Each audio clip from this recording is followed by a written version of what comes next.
میری باتیں۔ چوہے بلی کے ہاتھوں تنگ آ چکے تھے۔ کم بخت روز آتی اور دو چار کو پکڑ کر لے جاتی۔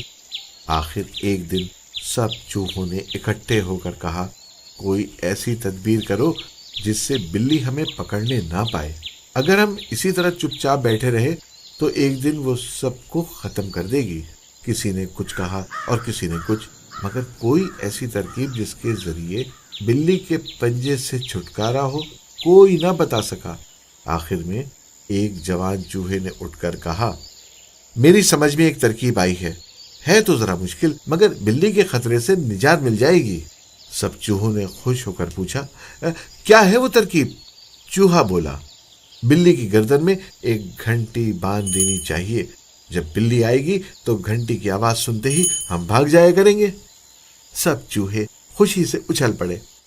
ہر طرف سے واہ واہ کا غل پڑ گیا۔ ایک چوہا تن کر بولا، گھنٹی باندھنا کچھ مشکل نہیں، میں بلی کے اگلے پاؤں کو پکڑ لوں گا۔ دوسرا بولا، پچھلی ٹانگیں میں پکڑ لوں گا۔ ایک چوہے نے جوش میں آ کر کہا، اس کی دم میں پکڑے رکھوں گا۔ ایک بوڑھے چوہے نے یہ سب باتیں خاموشی سے سنی، پھر پوچھا، مگر یہ تو بتاؤ اس کا سر کون پکڑے گا؟ بوڑھے چوہے کے اس سوال پر سب چپ ہو گئے۔ بلی کے سر کی طرف کسی کا خیال نہ گیا تھا۔